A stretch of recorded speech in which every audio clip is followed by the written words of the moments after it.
El camino de las sombras al sol. Había una vez, en los confines de una tierra abrasada por montañas y ríos, un hombre llamado Mateo. Nacido en una familia humilde, con la piel morena como el tronco de un árbol centenario, Mateo creció rodeado de historias que sus abuelos contaban bajo las estrellas. Historias de africanos esclavizados, traídos a América Latina en barcos negros, arrancados de sus tierras y obligados a trabajar hasta caer agotados. Más tarde, cuando creció, Mateo entendió que esas historias no eran solo relatos del pasado, sino la semilla de un presente lleno de desigualdades. Vio cómo su pueblo, los negros, continuaban siendo invisibilizados, marginados y discriminados en una sociedad que pretendía ser mestiza, pero que en el fondo seguía reproduciendo las mismas heridas del colonialismo. No obstante, Mateo no se rindió. Con valentía en el corazón y un sueño en la mente, decidió construir paso a paso un sendero hacia la liberación de su pueblo. Empezó pequeño, organizó reuniones clandestinas en su casa, compartió libros y textos que hablaban de la resistencia africana y animó a los jóvenes a no olvidar sus raíces. Somos más que nuestra opresión, solía decir Mateo.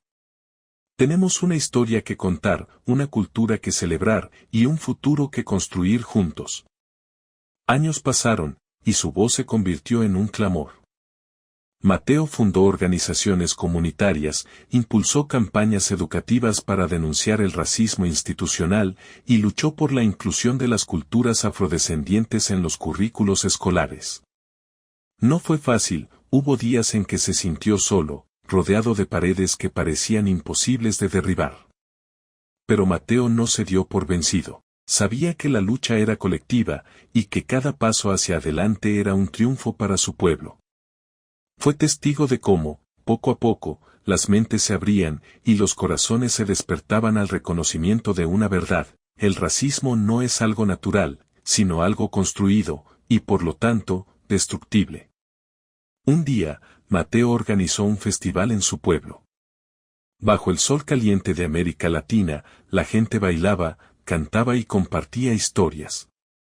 Ese día, Mateo vio a sus nietos sonreír mientras aprendían los ritmos africanos que habían intentado borrar durante siglos. Más tarde, sentado bajo un árbol, sintió una mano posarse en su hombro.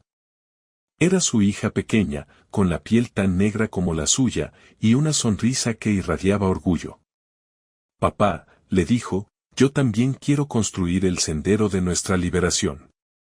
Mateo sonrió, porque supo que, aunque las batallas no terminaban nunca, los sueños de justicia y dignidad se multiplicaban con cada nueva generación. Y ahí, bajo ese árbol, en medio del calor del mediodía, Mateo comprendió que el sendero hacia la liberación no era solo suyo, sino de todos aquellos que, como él, habían decidido caminar juntos, abrazando las heridas del pasado para construir un futuro donde el color de la piel no determinara el valor de una persona. Capítulo 3. La semilla que floreció en revolución. Mientras el pueblo se reunía alrededor de la tumba de Mateo, su hija, con los ojos llenos de determinación, sintió que un peso nuevo y poderoso caía sobre sus hombros.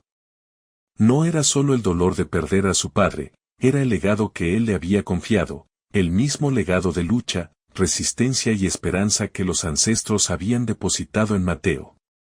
Ella sabía que no podía rendirse.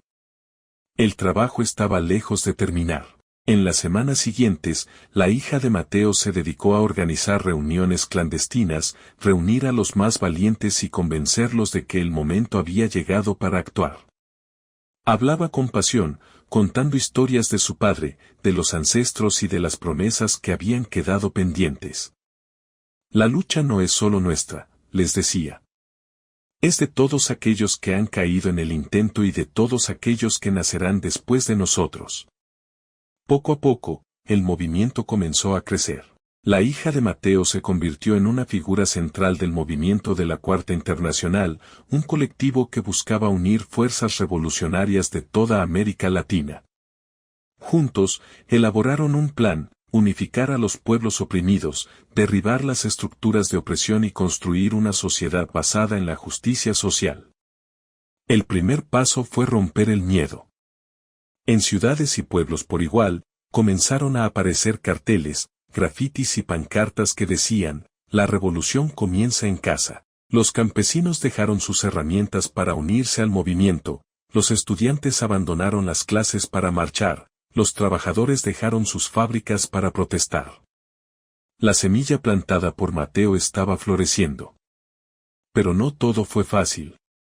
Los gobiernos opresores, respaldados por fuerzas extranjeras, intentaron reprimir el movimiento con violencia. Hubo batallas en las calles, prisiones masivas y hasta muertes. Sin embargo, cada caída solo fortalecía al movimiento. Ellos nos quieren asustar, decía la hija de Mateo a sus compañeros. Pero no lo conseguirán, porque nosotros no tememos a la muerte, luchamos por la vida. Con el tiempo, el movimiento de la Cuarta Internacional se convirtió en una fuerza imparable. En Venezuela, Ecuador, Bolivia y otros países, las revueltas estallaron simultáneamente. Los pueblos exigían cambios estructurales, tierra para los campesinos, trabajo digno para los obreros, educación gratuita y sistemas de salud que no discriminaran a nadie. En un momento crucial, la hija de Mateo tomó el micrófono frente a una multitud en las plazas de Caracas. Hoy no solo estamos luchando por nosotros mismos, dijo con voz firme, estamos luchando por todos los que han caído en silencio, por aquellos que no tuvieron voz y por quienes nacerán mañana y heredarán el mundo que hoy construimos. La multitud respondió con un rugido de rabia y esperanza. Sabían que la batalla sería dura, pero también sabían que no había vuelta atrás. Finalmente, después de meses de lucha, las revoluciones triunfaron en varios países. Los gobiernos opresores cayeron, y en su lugar surgieron nuevas estructuras democráticas y participativas. La hija de Mateo se convirtió en una figura emblemática del cambio, un símbolo de que la justicia es posible si las personas se unen. Sin embargo, ella nunca olvidó el legado de su padre ni de los ancestros. Sabía que la revolución no era un fin en sí misma, sino un proceso continuo de lucha y transformación. El trabajo continúa, solía decir. Mientras haya una sola persona oprimida, nuestra misión no está completa. Y así, bajo el espíritu de Mateo y su hija valiente, América Latina comenzó a caminar hacia un futuro lleno de esperanza, donde los sueños de justicia y libertad finalmente podían florecer. Capítulo 4. El nacimiento de un líder y el resurgimiento del panafricanismo. En las selvas densas de Guinea Ecuatorial, en un pueblo pequeño y olvidado por los poderes mundiales, nació un niño con una mirada brillante y un destino que trascendió las barreras del tiempo y el espacio. Se llamaba Abui Fubea. Desde su más tierna infancia, Abui sintió en su interior un fuego ardiente, una rabia contenida por las injusticias que rodeaban a su pueblo. Vivía en un país dividido entre la riqueza de sus recursos naturales y la pobreza de sus habitantes, mientras los poderes coloniales y neocoloniales seguían saqueando su tierra. Abui no entendía por qué su gente pasaba hambre si Guinea Ecuatorial era tan rica en recursos, pero pronto descubrió que las respuestas estaban en las historias que su abuela le contaba sobre la opresión, el colonialismo y la lucha por la libertad. Su familia, aunque pobre, le inculcó valores de resistencia y orgullo africano. Abui creció escuchando historias sobre los antepasados que lucharon contra los colonizadores, y eso lo inspiró a soñar con un mundo donde las personas negras pudieran vivir libres y dignamente. Sin embargo, Guinea Ecuatorial no era el lugar para alguien como Abui. Quería más, buscaba una manera de cambiar el mundo y encontrar aliados en su lucha por la justicia racial y social. Fue entonces que tomó una decisión arriesgada, emigrar a España. La Maigrata a España fue un viaje lleno de incertidumbre y peligros, pero Abui no se dejó intimidar. Llegó a Madrid con muy poco dinero y sin conocer nadie, pero con una determinación firme. Allí comenzó a trabajar en jobs precarios para sobrevivir, pero nunca perdió de vista su sueño, encontrar una manera de unir a las comunidades negras y luchar contra el racismo y la opresión. Fue durante su tiempo en España que Abui se topó con un movimiento que cambiaría su vida para siempre, las Panteras Negras. Aunque las panteras negras eran originarias de Estados Unidos, su mensaje de resistencia, autodeterminación y lucha contra el racismo resonaba con fuerza en Europa. Abui se convirtió en uno de los fundadores del capítulo español de las Panteras Negras, uniendo a jóvenes negros que compartían su pasión por la justicia social. Junto a otros activistas, Abui organizó marchas, talleres educativos y espacios comunitarios donde las personas negras podían compartir sus experiencias y fortalecerse mutuamente. Su trabajo no pasó desapercibido, pronto se convirtió en una figura influyente dentro del movimiento afro en Europa. Sin embargo, Abui sintió que algo estaba faltando. Las Panteras Negras eran un movimiento poderoso, pero él quería ir más allá, revivir el panafricanismo como un movimiento de solidaridad y unidad entre todos los pueblos negros, sin importar su idioma o nacionalidad. Fue así que Abui se lanzó a la tarea de reavivar el panafricanismo en torno al pueblo negro de habla hispana. Sabía que las comunidades afrodescendientes en España y otros países hispanohablantes tenían una historia rica y compleja, pero también enfrentaban desafíos únicos debido a su doble marginación, racial y cultural. Abui organizó conferencias, talleres y encuentros donde los negros de habla hispana podían compartir sus historias, culturas y luchas comunes. Creó un espacio digital para conectar a activistas y artistas negros en español y escribió artículos que exponían las injusticias que sufría la comunidad afrohispana. Su trabajo no fue fácil. Enfrentó desafíos, desde el racismo institucional hasta las divisiones internas dentro de la comunidad afrodescendiente. Pero Abui nunca se rindió. Sabía que el panafricanismo era una fuerza poderosa y que uniendo a los negros de todo el mundo, podrían luchar juntos por su emancipación. Con el tiempo, el movimiento panafricano liderado por Abui ganó terreno en España y en otros países hispanohablantes. Las personas negras comenzaron a sentirse más orgullosas de su herencia africana y a unirse para luchar contra la opresión racial. Abui Fubea se convirtió en un símbolo de resistencia y esperanza para las comunidades afrodescendientes en España y en el mundo hispanohablante. Su legado continuó creciendo, inspirando a nuevas generaciones de jóvenes negros a luchar por sus derechos y a construir un futuro donde la raza no determinara su destino. Y así, desde las selvas de Guinea Ecuatorial hasta las calles de Madrid, Abui Fubea demostró que la lucha contra el racismo y la opresión podía unir a los pueblos negros del mundo entero, forjando una comunidad global de resistencia y solidaridad. Capítulo 5. El encuentro. Después de años de intensa lucha, Abui enfrentó uno de los momentos más difíciles de su vida. La enfermedad que había estado combatiendo durante tanto tiempo había tomado una dirección inesperada. Se trataba de un cáncer avanzado, un enemigo implacable que amenazaba con extinguir la llama que lo había guiado durante décadas. A pesar de los esfuerzos médicos y las oraciones de sus seres queridos, Abui se encontraba en su momento más crítico, postrado en una cama hospitalaria, rodeado por el suave murmullo de máquinas que monitorizaban sus signos vitales. En medio de la oscuridad de aquella noche, cuando todo parecía perdido, algo inusual sucedió. Abui, con los ojos cerrados y la mente sumida en un delirio causado por los medicamentos, sintió una presencia cálida y envolvente rodeándolo. Era como si una luz intensa pero suave inundara la habitación, mezclándose con las sombras que proyectaban las luces del hospital. De pronto, escuchó una voz, no procedente de ningún lugar en particular, sino emanando directamente de su interior. Era una voz familiar, aunque no podía recordar haberla oído jamás. La figura de un hombre comenzó a materializarse frente a él, con rasgos marcados y una mirada penetrante que irradiaba determinación y sabiduría. Abui, dijo la voz, soy Marcos Galvis, pero también soy Marcus Garvey. He venido para acompañarte en tu lucha. Abui, aunque confuso, sintió un escalofrío recorrerle la espalda. Sabía quién era Marcus Garvey, el legendario líder panafricanista que había fundado el Universal Negro Improvement Association, UNIA, y predicado la dignidad de las personas de origen africano en todo el mundo. Pero ¿cómo podía estar ahí, frente a él? Era imposible, y sin embargo, la presencia era tan real como su propia respiración. No estás solo, continuó la voz, ahora más clara. Tú has luchado con valentía por tu pueblo, por tus ideales, pero no puedes hacerlo todo solo.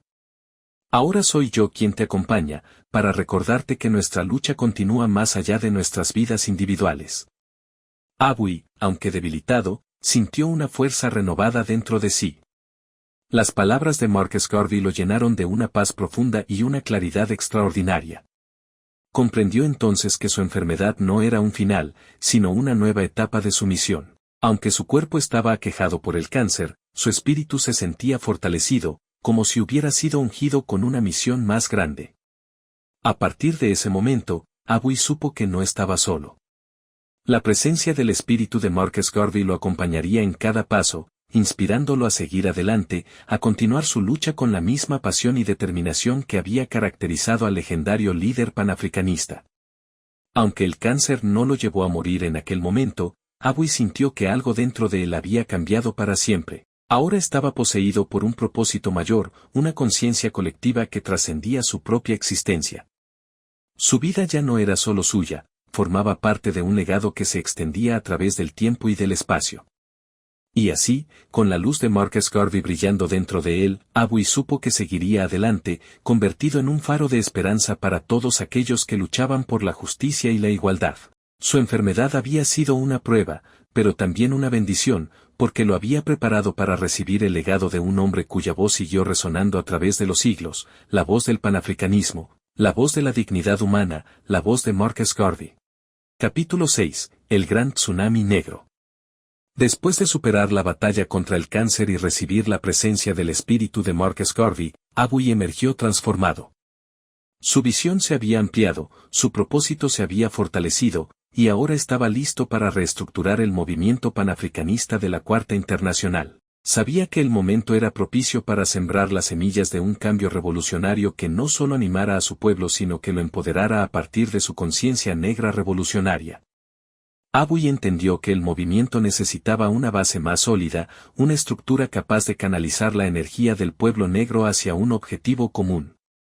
Fue así como creó los círculos panafricanistas, espacios donde las comunidades negras de todo el mundo podían reunirse para compartir sus experiencias, fortalecer su conciencia colectiva y planificar acciones conjuntas. Estos círculos se convirtieron en núcleos de resistencia, inspiración y organización, extendiéndose como un fuego que no podía ser contenido. En 5 años, los círculos panafricanistas lograron lo que parecía imposible, unir a las comunidades negras de manera jamás vista.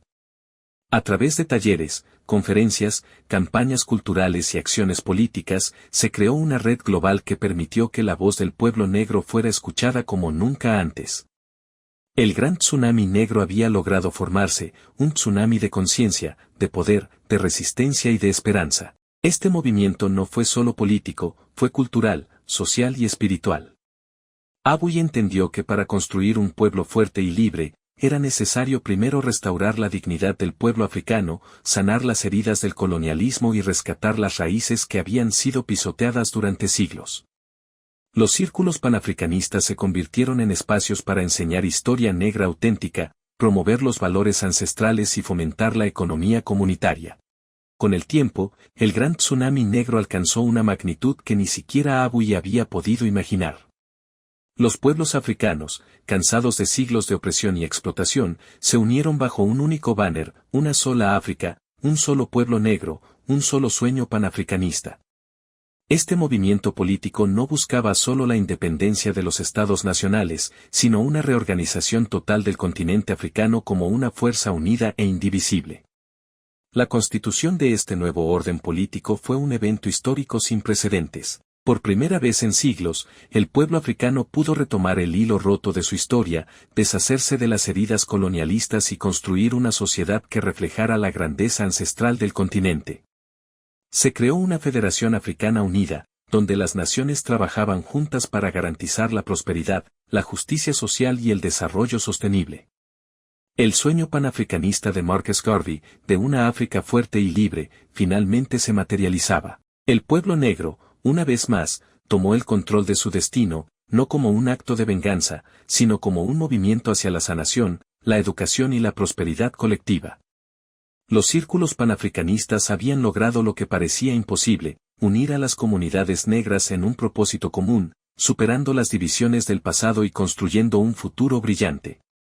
En los años siguientes, el gran tsunami negro no solo transformó África, sino que también inspiró a las comunidades negras en todo el mundo. La diáspora africana se sintió orgullosa de pertenecer a una raza cuya historia y contribuciones finalmente eran reconocidas y celebradas. Se crearon coaliciones internacionales que trabajaban para desmantelar los sistemas de opresión racial y económica, y para construir un mundo donde la diversidad cultural y étnica fuera vista como una fuente de riqueza, no como un problema. La nueva orden mundial que emergió de este movimiento no fue un dominio sobre otros pueblos, sino un ejemplo de cómo la cooperación, el respeto mutuo y la justicia pueden construir sociedades más equitativas y prósperas. El pueblo africano, con su sabiduría ancestral y su espíritu de lucha, se convirtió en una fuerza que guió al mundo hacia un futuro lleno de esperanza. Y así, el sueño de Abuy y de Marcus Garvey se convirtió en realidad, un pueblo negro fuerte, unido y libre, que no solo resistía, sino que construía un mundo donde la dignidad humana estuviera al alcance de todos. Capítulo 7. El encuentro transatlántico de los ancestros. El viaje de Abuy no fue solo un descubrimiento de su pasado, sino una odisea que lo llevó a explorar las conexiones profundas entre sus ancestros africanos y la diáspora negra en América, África y Europa. En este capítulo, Abuy desvela una historia que trascendía fronteras geográficas y temporales, el encuentro de los espíritus de Mateo, Matilde, su hija y los ancestros que habían quedado en África, dispersos por Europa. El encuentro de dos mundos.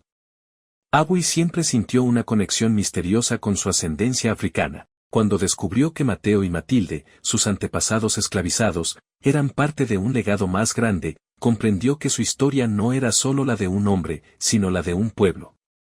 Pero lo que no sabía era que esta conexión iba a trascender los continentes. Un día, mientras participaba en una ceremonia espiritual organizada por el movimiento panafricanista, Abuy tuvo una visión. En ella, vio a Mateo y Matilde, junto con su hija, caminar por las calles de América, cargando en sus espíritus el dolor de la separación forzada. Pero también vio a otros ancestros, hombres y mujeres que habían quedado en África, esparcidos por Europa, y cuyas almas buscaban reunirse con sus hermanos en el Nuevo Mundo. El llamado de los ancestros. Abuy se sintió llamado a ser el mediador entre estos mundos. Los ancestros que habían quedado en África, víctimas de la esclavitud y el colonialismo, habían visto cómo sus hijos eran arrancados de su tierra natal. Muchos habían muerto sin poder abrazarlos, pero sus espíritus seguían buscando una forma de unirse con ellos más allá de la distancia. Por otro lado, los ancestros en América, que habían luchado por sobrevivir y preservar su herencia cultural, deseaban honrar a aquellos que habían quedado atrás. Era como si todas las almas africanas estuvieran buscando unirse en un solo grito de resistencia y esperanza. El ritual de reunión. Abuy organizó un ritual especial para conectar con estos espíritus. En él, invocó a Mateo y Matilde, y también a los ancestros que habían quedado en África y se habían esparcido por Europa. Fue un acto lleno de música, danza y oraciones en lengua antigua, un lenguaje que trascendía las barreras del tiempo y el espacio. Durante el ritual, Abuy sintió una energía poderosa rodeándolo. Los espíritus de Mateo y Matilde aparecieron ante él, cargados de amor y determinación.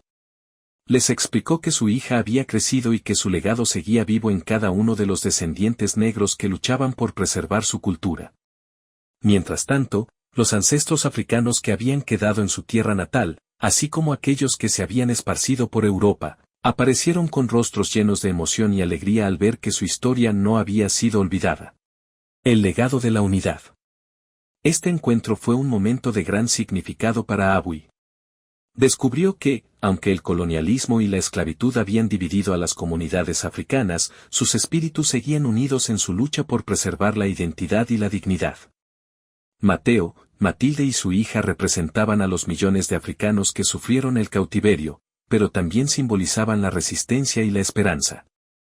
Abuy comprendió que su misión era no solo honrar a estos ancestros, sino también compartir su historia con el mundo. Quería que las próximas generaciones entendieran que, aunque estaban separados por el océano, eran parte de un solo pueblo, unido por sus raíces y sus sueños.